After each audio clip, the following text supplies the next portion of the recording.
Hello and welcome back. This is a part 2, if you will, of the concourse event at the Inn at St. John's. This is at the Cars and Coffee, and I decided to divvy up into countries. So I start off with Germany with the Porsches. 1970 Carrera is quite nice. This is actually a 928 racing car. They took the headlights out for better airflow. It's crazy, and of course, giant wing. Can't go wrong with a giant wing here. It is exquisite, and that's just the tip of the iceberg for the. We got some Gold Rush cars back. Didn't expect those to arrive back so soon, but this is the crown jewel, the Carrera Rallycross. It's a one-off, custom-made Rallycross Porsche 911. It's amazing. I love it. It's one of my favorite cars at the entire show. Not to be outdone, we have Volkswagen with a few modified GTIs and BMW, normally I said Volvo, but 2002 turbo, always nice, and lots of M3s. Just a stupid amount of M3s at the show today. Those are two close by my favorites. The E46, I believe, and the Germans sound pretty nice too. Let's see if he cares.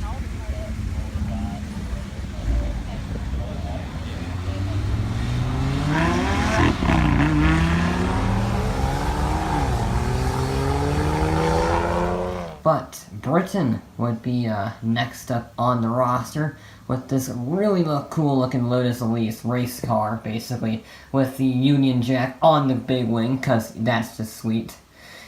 Yeah, Lotuses, there are a lot of Lotus. There's an Evora, there was another Elise, like the 180 series, I think? I don't know. It's a crazy track car, though. Absolutely fantastic through the corners on Forza.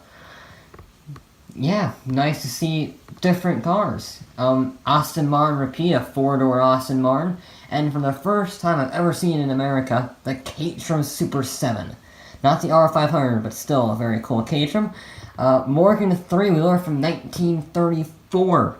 Not the 2014 variant, the actual 1934 original, so that was a first to see for me, especially. And a unrestored Triumph. I think there's either a 2 or a 3, I don't remember, but yeah, nice to see a car actually in an unrestored condition. Normally people try to restore them, but I kind of like it. And of course, Austin Healey with its funny face. Can't go wrong with it. Classic Mini, great as always. And of course, the Jag E-Type, because what's more British than an E-Type next to an Aston Martin Vanquish? Or Vantage, sorry. Anyway, and of course, Ford's GT40, which was built in Europe. But France actually made an appearance with a Peugeot. I've never seen a Peugeot before. I thought those were only in France, but this is a Peugeot and a Citroen. We have like 5 Citroens here. It's fantastic. Including this car that I don't remember, and two CVs. That's just fun. And Bugatti was back with their Type 57. I believe that's the Type 57 anyway. Didn't really say, but I believe it's a 57. And then, of course, the Veyron has returned as usual. You know, it's just kind of a common appearance nowadays at the concourse. But exquisite cars. And we have some Italian styling from the Pantera. And the Murcielago. First time seeing a Murcielago for me. And the big one.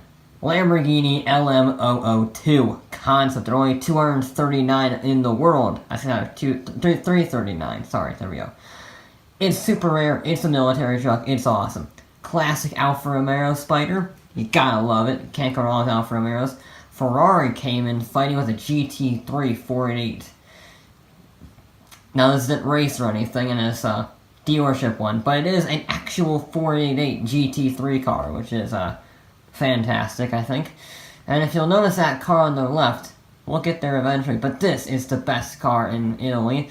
It started out as, like, I think, as a Lamborghini Aventador, and they changed pretty much everything. You can see that the doors are similar and the rear end is similar, but other than that, it's custom made, and once again, Italian sound quite nice. There he goes. Guess what we're not going to do? They put on quite a show leaving the event. Japan actually had the most cars here, though. The Toyota triplets, as I call them. The Scion, the Toyota, and the Subaru were all in attendance in a row, which is very cool. Just tons of WRXs and Foresters and all sorts of things, the STIs. Drift cars, Stance, as you can see. This is a more subtle and very cool looking. That's a Stance. Wide body. Yeah, it was proper JDM here with the Supra 2JZ unmodified. You got two of them here, which is very rare apparently. They go for like $100,000 unmodified. It's crazy. So yeah, I saw a few Supras. That was very nice. 280SX, fantastic blue color. The rims actually work very nicely on it, you know? Yeah, overall solid car. And of course the Zs, whether it be the 240 or the 370, were in attendance, which is quite nice. Don't see too many of those. Cardboard splitter. I suspect this other one broke on the S2000. All-wheel steering, Prelude, can't go wrong with that. And of course, the NSX squad was here. Whether it be with the old one and the new one, parked side by side. What more do you want? Yes, there's a finger. Ignore the finger. I'm filming with a GoPro here. I'm doing my best, okay? It's gone. Yes, it was exquisite seeing the new and the old lined up right next to each other. Very fun, very fun. And the crown jewel for me, anyway, the Lexus LFA. Yes. I've only seen two LFAs, one at the auto show and one at this event. Gotta love the LFA. Glorious engine. Sadly, it didn't rev or anything, but still a glorious car. And this is a right-hand drive, straight from Japan, purebred JDM 1990s Mazda RX-7 rotary. You can see its right-hand drive there. Looks fantastic in black. And, well, the rotary can do no wrong, especially my first RX-7 sight. But even America had its own little Mazda's Focus. And this custom 2000 Firebird, Thunderbird Corvette thing, Estate, very cool, different car for sure. And this custom Mad Max dystopian future tank off-roader with a 50 caliber machine gun on top of it. Very cool, custom made from scratch, I believe. Yeah, it's mental.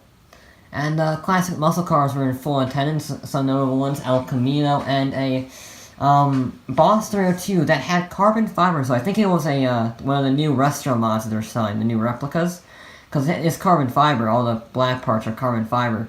So I think it's a brand new old one, which is pretty cool. AC Cobra, probably a replica, but again, can't go wrong with an AC Cobra. And another replica, this time it's the Shelby Daytona. Again, I know it's a replica, however, I mean, come on here, it's fantastic, it really is. Vipers, can't go wrong with a Viper, or its sister car, the Corvette ZR1. Both of these things are mental machines in their own ways. One's very fast and one's very deadly.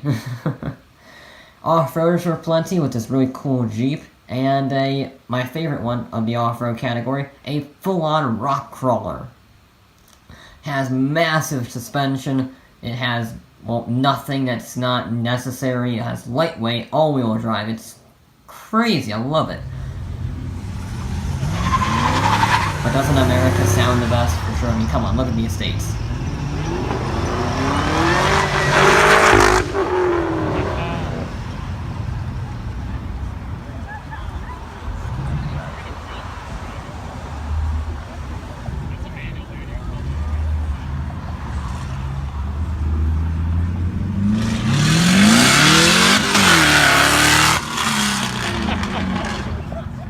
So yeah, that pretty much sums up the concourse of the guns. Very fun. I'm gonna go next year, obviously. And yeah, thanks for watching. See you at the Woolworth Cruise. And bye.